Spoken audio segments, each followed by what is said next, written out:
you have the Vespers, the Malevolent, and this presentation to kind of report back to the parish on some of the things we found with this stewardship survey that the parish undertook the last couple of weeks. I want to take the time to thank Kelly and her whole team that worked really hard to kind of compile these things and do all the kind of, she'll talk more about it, some amazing things we're going to be doing in the coming weeks and months to kind of remind us as a parish what we're doing in this whole project. And I'm thankful as a priest that everything doesn't fall on my shoulders, that I have able and capable people that said, Father, we can do this. And so, okay, go do it. They do an amazing job. So thank you for your work and for putting this together and for presenting it tonight. So, all right, thank you.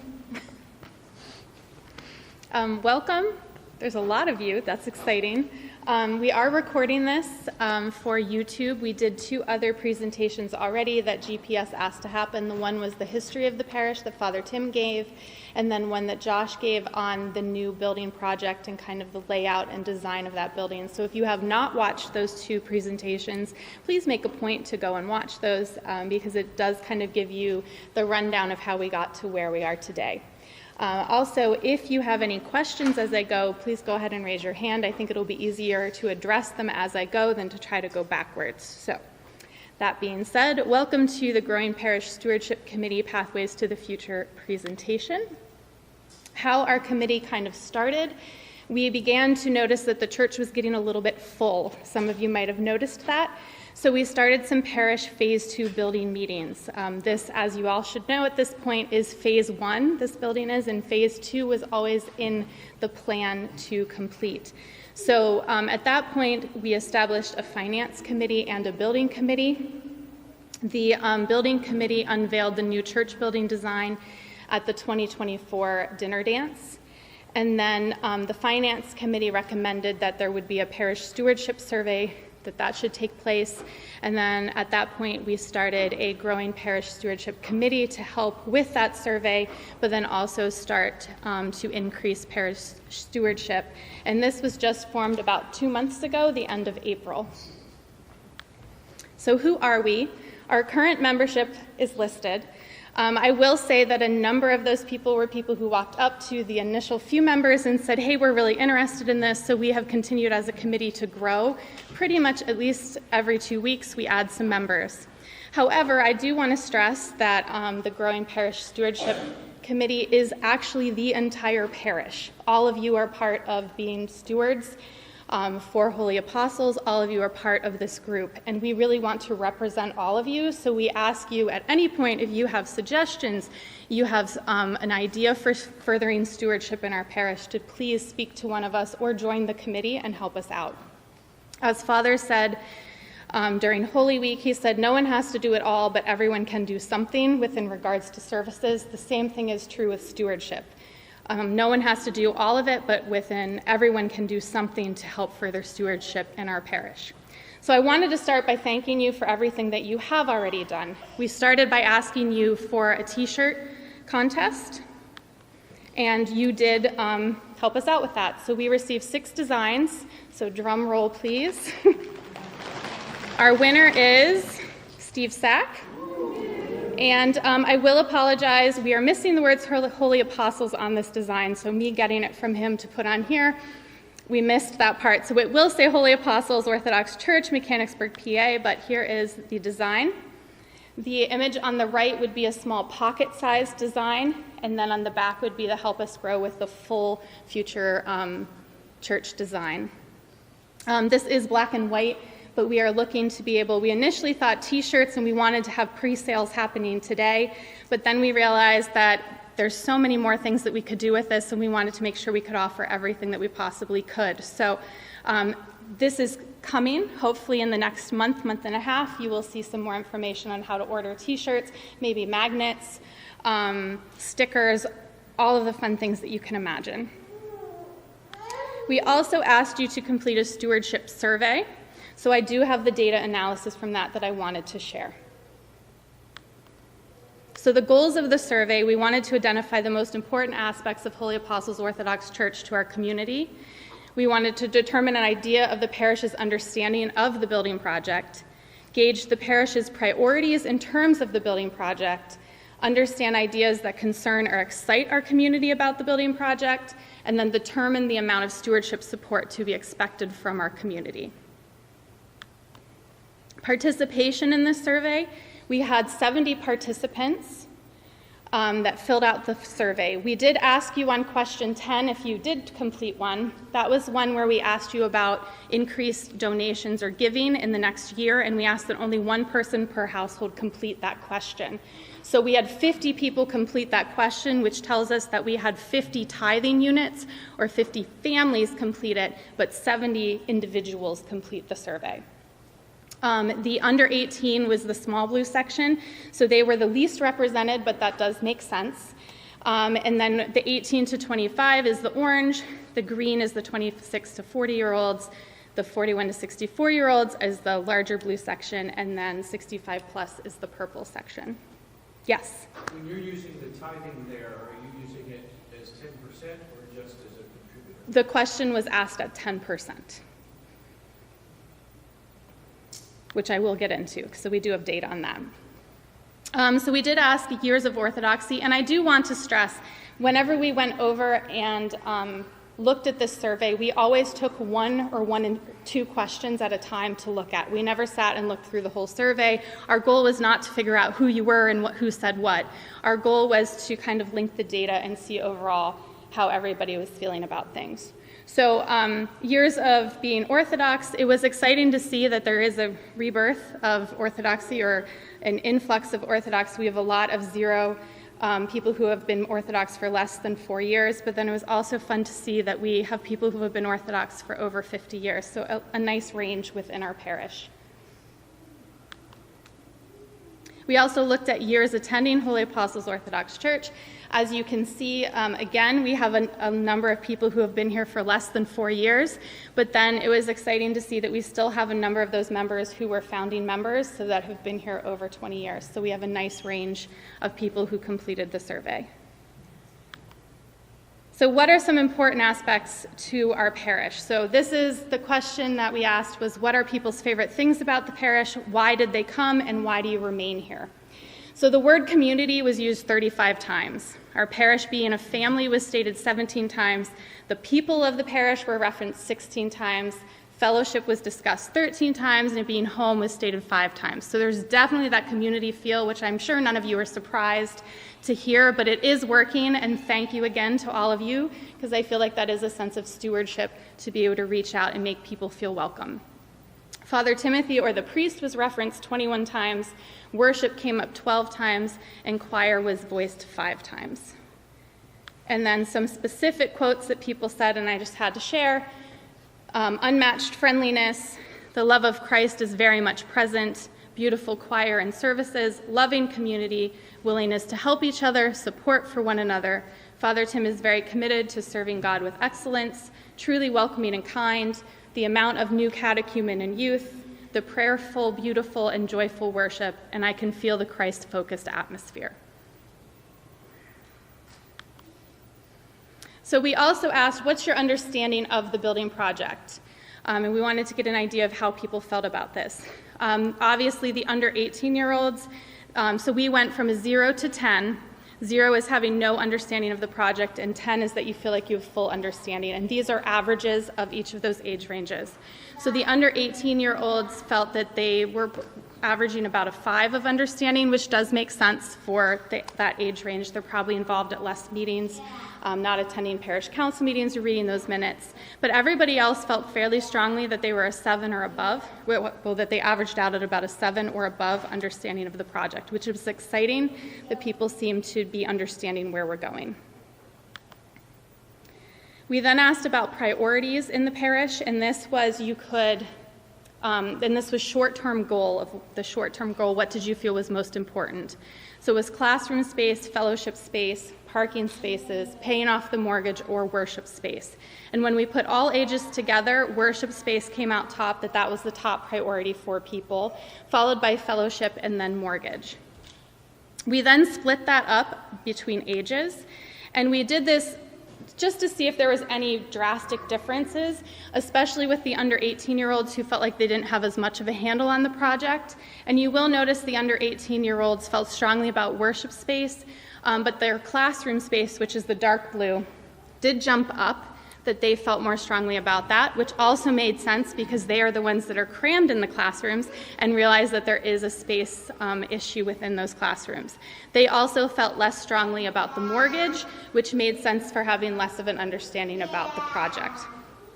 Everybody else across the board, worship tended to come out pretty close to the highest, followed by fellowship or mortgage being the top priorities of the parish, and parking and classroom space being the lower priorities. So we asked people specifically what excites the parish about the new building. And this was really interesting. So obviously space came up. So the words more space were uttered 43 times, plus variations of this, one word spacious, and then more room was 11 times brought up. So obviously everybody's feeling that crunch that we are a little bit crowded. But the thing that came up then is people talked about the excitement for the beauty of the new church. So that was talked about 6 times. Icons covering the church was spoken about 6 times. Excitement for a dome was mentioned 3 times. So I dove into that a little more. These are quotes of what people said, mentioned being enthusiastic for. So the real church, a church building, regular church, full church architecture, a church, a true physical place of worship, dedicated worship space, actual church building, our final home. So whenever people were mentioning worship as their priority, it was not just mentioning rearranging what we have and making more space for us to fit in this part, but it was actually an excitement and priority for having a true new church building. So of course we had to ask concerns about the building, and again, this one should not shock anyone.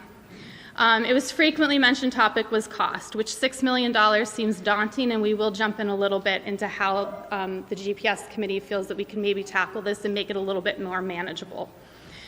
This was mentioned in the words cost, affordability, money, pain, finances, monetary debt, affordability, funding, price, expensive mortgage, all of those combined. Most people had some type of concern with the cost of the new building. A few other concerns just mentioning because they came up a couple times. There were maintenance concerns, that was mentioned 4 times. Parking concerns once construction starts, mentioned 4 times.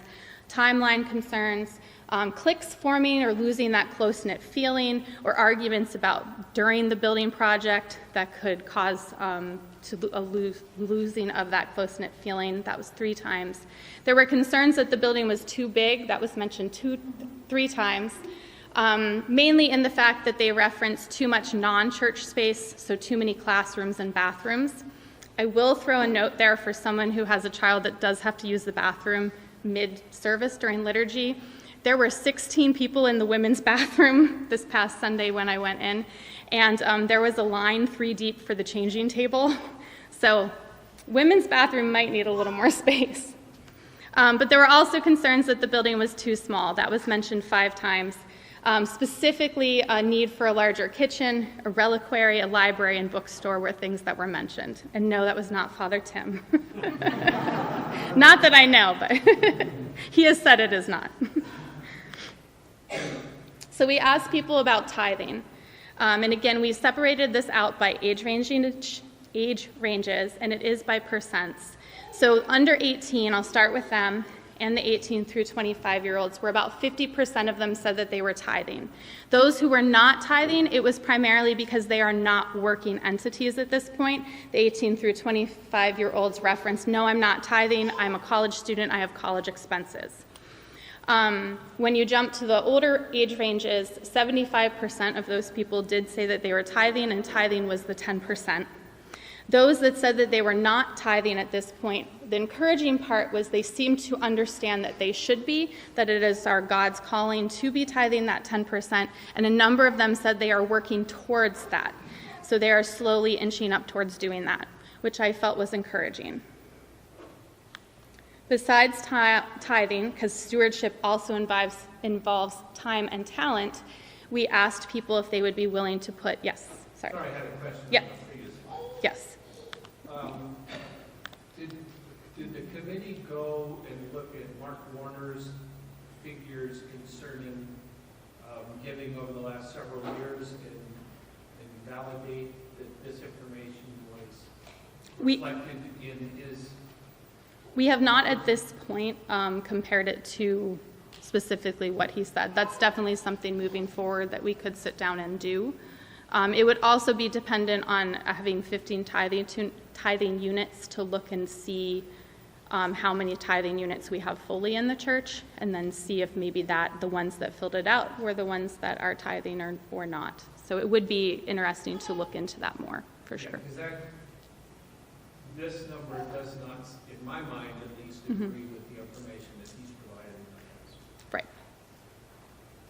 Yes. We also have no way of knowing based on data, like people can come and whether they're giving 10% or not. I don't know that we can really get too detailed into that. True, yes. I'm sorry, when you said you couldn't get into that detail, you mean for the survey? Even in like a financial report, like it's not like we know what people's incomes are to be able to tell whether they're tithing 10% or not. No, that's correct, but you could take an average income and compare out and see. Like if you said the average income was $40,000, which I think we all know is probably low, and use that number to see whether people generally give more than $4,000 a year. Get an idea. If I may, Mark, not to interrupt you, we will be getting, we will be unpacking that issue more in September when we do a presentation on actual stewardship and tithing, and that will address the issue that you're talking about. So that was not necessarily the purpose of this particular survey. We wanted an idea, but we are going to delve further into that at a later date.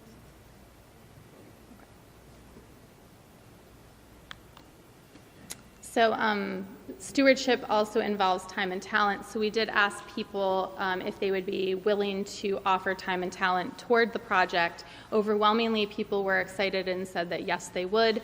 There were a few that due to physical reasons said that they would be less able to help, but everybody did seem excited to offer what they could towards the project. So from there, that question 10 that I mentioned way in the beginning, where we asked only people one person per family to complete. So we had 50 people complete this question. That question asked people between June 2025 and June 2026, what additional giving could you give toward this project above and beyond your normal giving? We had different categories for that. So we had $1 to $999, $1,000 to $499, $5,000 to $9,999, and then $10,000 or above. So people were to check off which one that they would feel comfortable, the range that they would feel comfortable completing. So to analyze that data, we took a low range, which would be taking if someone, for example, checked the $1 to the $999, we said, okay, low range is you're willing to give $1 towards the project, so we're going to say that's your low range, and then high range would be $999. And when we combined all of those, we received a low range of everybody saying that they could do $61,000 total, or a high range, if everybody gave towards their high ranges of that, $92,000 rough dollars, estimated additional giving in the next year toward this project. It is worth mentioning that 3 members did check $10,000 plus, but they did not specify an amount, so we put $10,000 for both the low range and the high range for them. Obviously, that number could be significantly higher, we're not sure, but this gives us at least a sort of estimate of where giving would be in the next year. Yes, Mark? So does that mean for the low range of 61,000 that half of that is made up by 3 people? Yes. But that also means that all of the people who checked $1 to $999 only gave $1 towards the project additional. So, yes. So where do we go from here? So looking at the information that you gave us, your excitement towards the new church, the amount of stewardship that would be offered, we've developed a pathway to the future building. So this would be that we would start with, in general, paying off the mortgage, which is the goal of that is $750,000. We are paying this down monthly as we go already, but then we could put additional money towards that. So you'll see there's 3 different stepping stones, and we would be filling those in with our goal amounts. So the other thing that would be the center one is land development projects. So in order to start being able to complete these, we need to have a land development plan. So at some point in August, I don't know the date, there will be an annual meeting to discuss actually funding the land development plan. Once that plan is started to be funded, we would then, that takes about a year for that plan, if not more, to be able to actually be completed.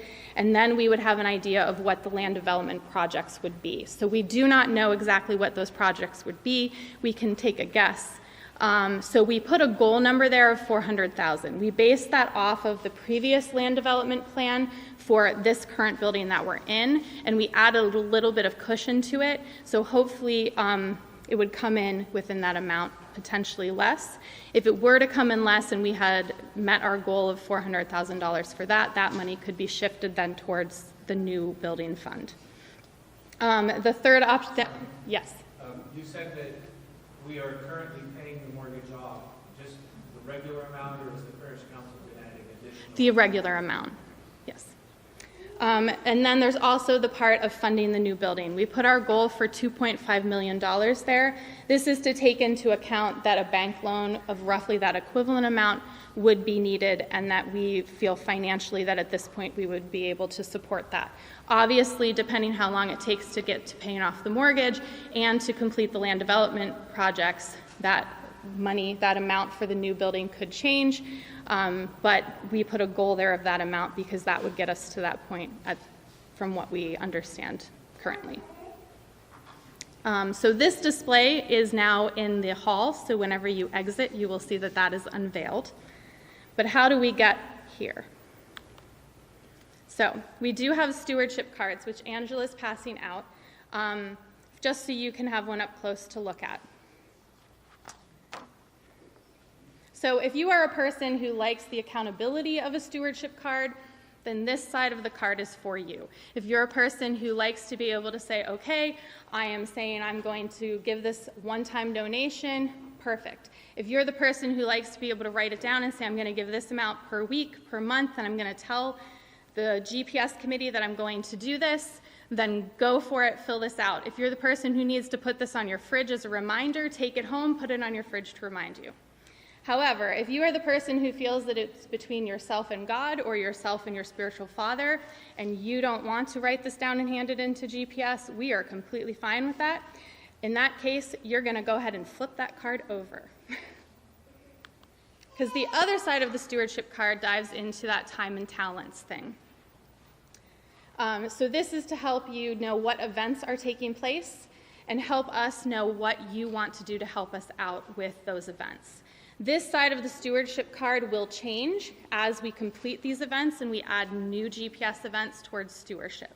So if there's something that you would like to offer, I would definitely encourage you. There's a little box at the bottom that you can check and say that you want to be contacted to talk about something. If you have an idea for a way to fundraise, if you have something you would like to spearhead, please check that off, write your name down, stick it in the stewardship box in the hall, and we would be happy to talk to you and work out how we can make that plan a reality. Yes? So can I just clarify that then if you do get $92,000 in the next year, Yes. does this mean that automatically you've decided that first goes to the mortgage? At this point, that's what we feel makes sense. The land development projects we cannot actually complete at this point, so it would make sense to work down that one goal, and then from there we can jump to the next goals. If we were to pay off the mortgage, let's say someone gives a donation and that is paid off, at that point we could start putting money towards the land development projects, but we also could jump it over to the building fund if possible. But obviously we won't say no if someone says we have $2 million, we will put just towards that future building. We will not say no. We will say we're happy to color in $2 million of that $2.5 million up that new building fund, and that's kind of why we designed it that all three are there, because it's not one at a time. It can be in conjunction to them. If the land development plan goes through for some reason super fast in 2 months and we're ready to start those projects, we can jump to that middle section and raise that money so that we can start doing those land development projects and start having the property ready for the new building, if that makes sense. But if the gift is undesignated, it will go into the gift. Yes, at this point, yes. Yes, So back to the other side of the card. yes. When this is filled out, I will offer an ongoing donation of $10 per week. Yes. Are you asking that people designate that to a building fund or simply increase the amount that they give by $10? If you fill out the stewardship card, I believe that that is intended then that it would go towards the building fund. So that would be above and beyond your normal tithing. So we are asking to have a restricted fund solely for the building. If you ask for the money for a particular purpose, that's where it needs to go. People just give, and it can go into the general fund if needed. Yes, in this case, yes, it would go towards some type of the projects towards the building fund. Even if it's the reverse step. Yes. So So it could be the mortgage, it could be the land development, it could be the new building fund. So it's directed to the building. Yes, it's directed all to the building fund. So the treasurer is then going to be keeping a separate account for building fund dollars versus. It's a separate line item in the So, account. I mean, Yes.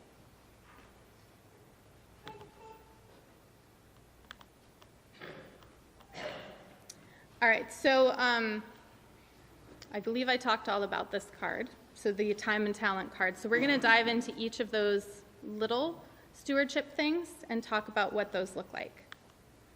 So as I said in the beginning, no one has to do it all, but everybody can do something. So our goal is to find out what everybody has to offer and is willing to offer. So we started by reaching out to the ministry, parish ministry groups and talking to the heads of those groups and seeing what they felt their group could help do towards this project. Our goal in doing this is we wanted to involve everyone, as I keep saying, whether it's through time, talent, or treasure. And we wanted to create events that help our parish be more visible to the local public, but also create events that would help our parish be more visible to the Orthodox social media world. So ultimately, we wanted to follow Matthew 28:19 that says, "Go therefore and make disciples of all the nations, baptizing them in the name of the Father and of the Son and of the Holy Spirit, teaching them to observe all things that I have commanded you, and lo, I am with you always, even to the end of the age." So this is our effort, that we want to go therefore and make disciples of all nations. So in so doing that, one of the ideas that we came up with, and this was spearheaded because of all the Facebook posts of some people posting their beautiful flowers from their gardens and the bouquets that they're creating. So we are in need of Holy Apostles gardeners. If you are a person who has flowers that you are growing at home, if you would be willing to arrange them into a bouquet and bring them in on a Sunday morning, we would put them out at fellowship hour. There will be a table starting tomorrow set up for this. If you bring them in, we also have vases under that table. If you'd like to take a vase home, the vase does come included at this point with your bouquet to take home. So if you have someone who has a birthday coming up, or there's a special event and you need flowers, you can check out that fellowship table and purchase your flowers here instead of going to the supermarket to purchase them.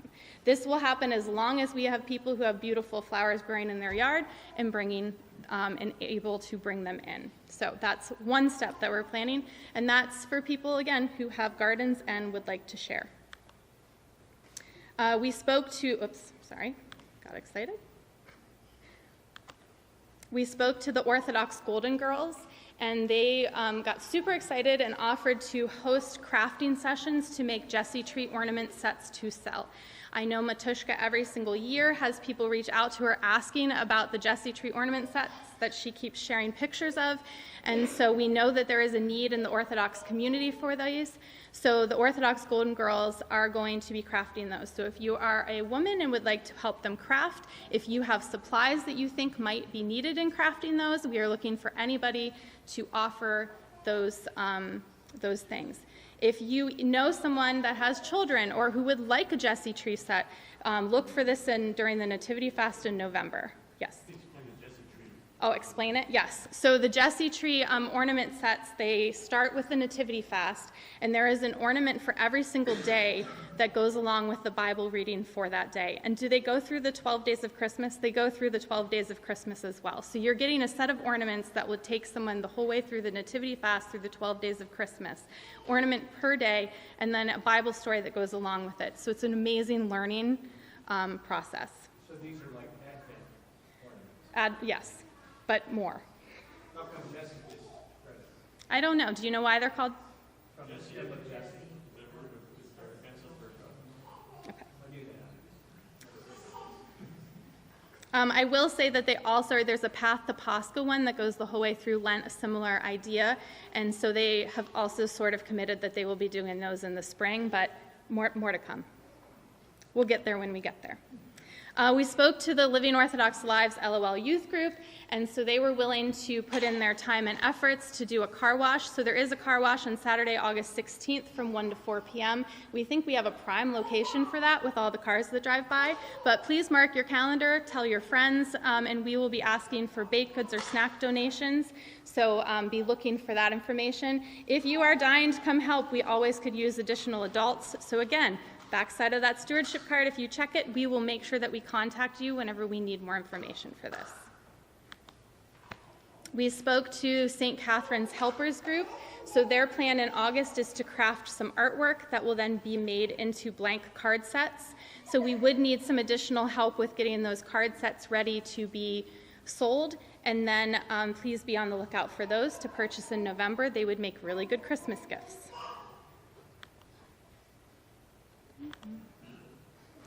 GPS also sat down with the dinner dance committee, and we were looking for some ways to increase giving for the dinner dance, both within our community but also outside of our community.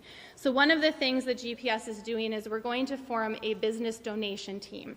So if you are a person who would like to help us with this, we would be getting together to list out different local businesses or online businesses that we can look to ask for support or donations toward the annual dinner dance. I'm on this committee or on this team. I do not like soliciting people. I do not like talking to people. So I'm overcoming it. If I can do it, you can do it. So if you're at all interested or feel that you may have some time to help with this, please join. The more of us there are, the less places we have to go and the less people we have to talk to. Another thing that the dinner dance committee that we are adding in this year, there are more, but I'm not telling you about all of them. There are some that are really, really fun this year with the Kentucky Derby theme. Just think horse races. But another one that they're doing is we are adding to the actual event a clear the wall Post-it note donation wall. So the way this works is there will be a wall of Post-it notes with the numbers 1 through 100 on them. And the goal is if you pull that Post-it note off that you are donating that amount of money while you're at that event. So our goal is to clear the entire wall throughout the course of the event. So we are asking if anyone is interested in helping with this portion of the dinner dance. Those who are on the dinner dance committee already have things they're assigned to do, and they are already busy enough that day. So we're looking to add someone else to the committee or multiple people that would be willing to help run this and take care of it. So if that sounds like something you'd enjoy, it's literally Post-it notes with numbers. It's not hard. You don't have to be creative. Please let us know. So finally, you have an invitation to complete a stewardship card this evening. If you don't want to complete it this evening, take it home, bring it back. They are on the wall. You'll see all of these posters that I just shared are located now in the hall. We will be updating them as new events are added. There'll be a t-shirt one shortly once we have information on how to order the t-shirts. And the stewardship card will be changing periodically as we add new events. But there is a little mailbox out there that is designated for you to be able to slip your stewardship cards in once they are completed. And again, we want all of you to feel that you can participate in this event. Yes? Does OTG and St. Catherine's have dates set up already? We do not have dates set up. So anything that there's not a specific date for, we do not have yet, but we will keep you in the loop as soon as we have those so that you can mark your calendars. We'll make sure that's in the bulletin and we'll update as we can with those. So a final announcement that we are in the process of receiving a starting donation towards the building fund, and this donation is in the amount of $50,000. So we are starting off strong with the project. We are asking, well, I'd like to challenge you all, would it be possible that we could double this donation within the month? So take it home, think about it, pray about it. I think that would be an amazing start to the project if we could do that. So, to leave you with a couple final thoughts, these are direct quotes from all of you that completed the survey, and I felt like they needed shared. So they looked for the original church, saw Holy Apostles Orthodox Church, saw the live stream, came and stayed. The family atmosphere, along with the beautiful way liturgy was done, is what kept me. It's a community that offers a depth of orthodoxy in its worship services, its teaching, education, and in the manner of its caring and compassion for its members and guests. Orthodoxy drew me in. Holy Apostles is a welcoming community of people who know each other, share life together, and carry each other's burdens. It's such a great parish to be a part of. So thank you for your support, and I look forward to all that we can do together to grow stewardship in our parish. Any final questions? Perfect. So make sure you check out the lovely wall that we have out there. I know I'm excited to have a campfire and snacks, and hopefully if the rain holds off, we can have some fireworks to celebrate. Any prayer, anything to end, or we're good? Okay.